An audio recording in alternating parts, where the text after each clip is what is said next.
Many in the mechanical keyboard community have a distaste for RGB. I don't see why, but some think that it feeds into that wannabe gamer aesthetic. I think you should do what makes you happy, but what if I told you there was a keyboard out there that tastefully executes RGB lighting and also includes enthusiast grade features? Insert the Drop Carina. This custom keyboard retails for $120 and features a Frosty acrylic case, hot swap functionality, and 3 different plate options. You can choose between aluminum, brass, and copper plates, and each of these materials will have a different typing feel and sound. Today we're going to be unboxing the Drop Carina and testing it out with the brass plate, Holy Panda switches, and white Skylight series keycaps. Big thanks to Drop for sending these out for a review. Let's go ahead and get started. Inside the Drop Carina box you have an insert for the setup guide, a PCB assembly, a Frosty acrylic case, the stabilizers, a white rubber Type-C USB cable, some assembly hardware, and a switch puller. As for the brass plate, Holy Panda switches, and Skylight series keycaps, all 3 were also straightforward unboxings with just the product and nothing else other than materials for added protection during shipping. Before I assemble this thing, I just want to point out that the brass plate is a thing of beauty. It also has a really nice weight to it, and I'm not gonna lie, I'm actually really stoked about this build. Now with that out of the way, let's go ahead and put this thing together.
Alright, so first impression time. All I gotta say is, wow.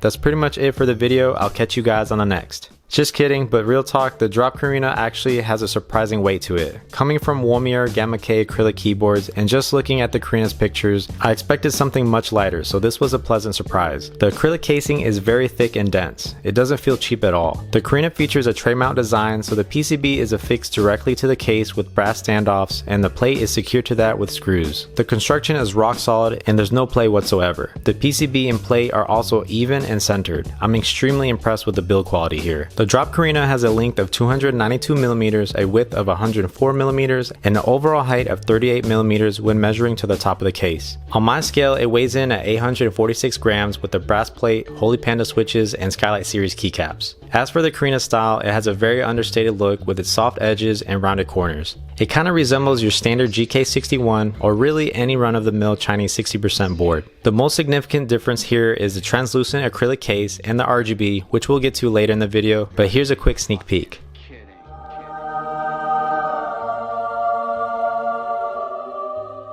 The bottom of the case is also pretty minimalistic. Along the center and towards the front, you have a small drop logo etched into the case. And on the right side, you have a small hole to access a reset button on the bottom of the PCB. This is a necessary step for customizing the software for the Carina, which we'll get to later in the video. As for the rubber feet, there are 2 sets that are white and pill shaped. They actually elevate the keyboard a decent amount and are quite durable and grippy. There aren't any adjustable feet, and the typing angle on the Drop Carina is fixed at 6 degrees. I found this angle to be pretty comfortable for both typing and gaming. When it comes to connecting the keyboard, the Carina interestingly offers 2 Type-C USB ports. One on each side, so you have some flexibility when it comes to cable management and your setup. The ports are actually quite recessed but are spacious enough to accommodate most cables. One thing that surprised me is the second Type-C port will actually function as a USB pass-through. I was able to connect an additional keyboard, and I could even connect my Google Pixel 5, though data transfer was a little bit slow. Moving on to the keycaps. The Drop Carina features a 60% standard layout, so almost any keycap set will work.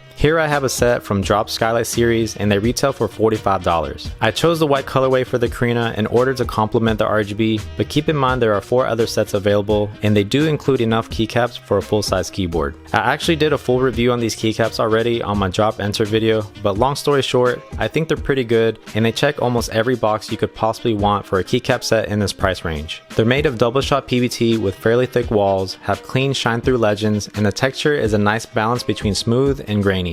My only complaint about these is the spacebar. Just like before, it's still warped and noticeable. Warped spacebars are actually more common than you'd think, and I've encountered this on many other sets, including Razer's PBT upgrade set. Thankfully, there's a lot of DIYs out there to straighten out spacebars. Everything from using weights to boiling water. Other than the spacebar, I'm pretty content overall with the set and can still find myself recommending it. If you purchase them with the Carina, Drop will discount your purchase $5. Now let's talk about one of the Carina's best features, the hot swap functionality. The PCB here features north-facing LEDs and a 5-pin design for mechanical keyboard switches. All of your 3 and 5-pin switches should work perfectly without any modification. It's plug and play and no need for any soldering. I chose Drop's popular Holy Panda switches for this build. These are made with stems from Halo Clears or Halo Trues with the housing found on invert Panda switches.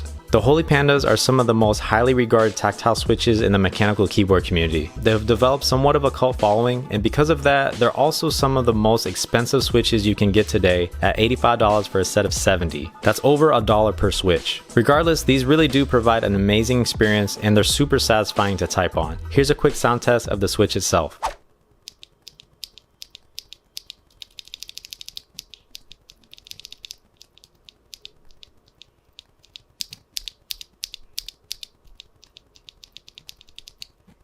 If you're coming from generic tactile brown switches from Cherry or Gateron, the Holy Pandas are like a night and day difference. I wouldn't call them the most tactile switches in the world like they're being advertised on Amazon, but they are unquestionably very tactile. There's little pre-travel before a nice round bump and their return is quite snappy. Though Drop advertises that these are unlubed from the factory this time around, I found just a little bit of lube on the stem legs. I'm actually okay with that as it definitely contributes to the smoothness of the switch out of the box. It's not too much that it would interfere with lubing should you choose to go that route in the future. I'm going to leave these stock for now, but I will release a comparison video of these lubed very soon. Just like the Skylight series keycaps, Drop will also knock off an additional $5 if you purchase these switches with your Carina. Now for the moment we've all been waiting for. Here is the RGB goodness in all of its glory. The RGB here is masterfully executed. When it comes to brightness, I think it's on par with Ducky's most popular keyboards, and I consider them to be some of the best in the industry for production keyboards. The RGB flows and diffuses really well through the switches and keycaps and their acrylic casing. On the bottom of the Carina, there's a total of 26 additional LEDs. What's really cool is during normal use, you can't discern individual LEDs, and because of this, the keyboard just seems to glow. The lighting is super smooth, and if RGB could look classy and professional, this is as close as you're gonna get. Another thing that's surprising to me is the brass plate actually does an excellent job in reflecting the lighting. A lot of times you'll see keyboard manufacturers painting keyboard plates white for the sole purpose of reflecting the RGB. It's pretty awesome that you can enjoy the Carina's RGB goodness and also admire the metal plate of your choosing. When it comes to RGB customization, the Carina takes somewhat of a simple and minimalist approach. You can switch between 10 different modes on board by pressing FN and A or D. You of course have your classic rainbow mode, which you can toggle into several different directions. But other than this, the other modes are fairly basic. One mode features a scrolling red stripe, while another features the red stripe over a solid white color. The remaining 7 modes are just static solid colors and color combinations that you can add a breathing effect to. FN paired with various alpha keys will adjust the brightness of either the keys or the edge lighting, as well as the LED speed. Some pretty basic stuff, however you can adjust each individual LED, including the ones on the bottom of the PCB. But you must use Drop's keyboard configurator on their website, download custom firmware, and flash your keyboard. It's really tedious work, and I sincerely hope that Drop provides some firmware or software updates in the near future to remedy this. Next up, we have the sound test. I'll spend some more time with the keyboard and give you guys my final impressions.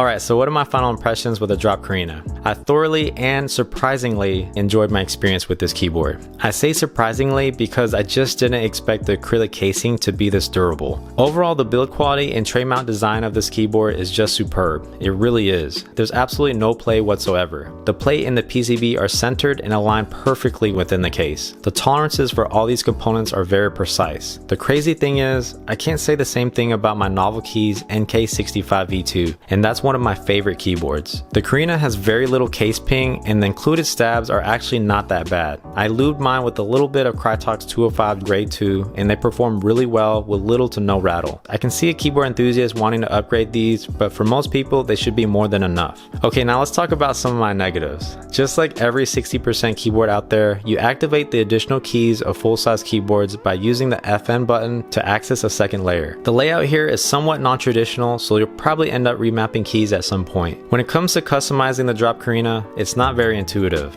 at all. You have to utilize an online keyboard configurator on Drop's website. You can remap any key here and also customize each individual LED. This is actually the easy part. The part that I'm weary of is once you make your desired changes on the online configurator, you have to flash it to your keyboard, and this is somewhat of a long, arduous process. It's not so much of a complex thing as much as it is an inconvenience. Other than this, my only gripe is I wish that there were more specialized RGB effects out of the box. The RGB on this keyboard is so good. It's tastefully executed, and because of that, it just feels like such a shame that you can't do more with the LEDs. But on the bright side, I will say that I've never seen RGB speed this fast before. Seriously, what is this? Overall, I think the Drop Carina is an excellent custom 60% keyboard. Though it is pricey, the typing experience is amazing, the RGB looks great, and the construction is rock solid. On the flip side, you can also argue that the quality of the Drop Carina needs to be this good anyway, since the starting price is $120 for the kit, not including an additional $20 to $40 for your desired switch plate. Now adding in the keycaps and switches, this can easily cost you in excess of $200. Anyway, that's pretty much it for the video. If you guys enjoyed or found it helpful, hit that thumbs up button and support the channel by subscribing. Any questions, drop a comment below and I'll get back to you as soon as I can. If you're interested in any of the products in the video, my affiliate links will be in the description below. Anything earned is much appreciated and will go directly into growing this channel. I gotta go eat some rice. I'll catch you guys on the next. This is Little Rice Muncher Gaming, signing off. Thanks.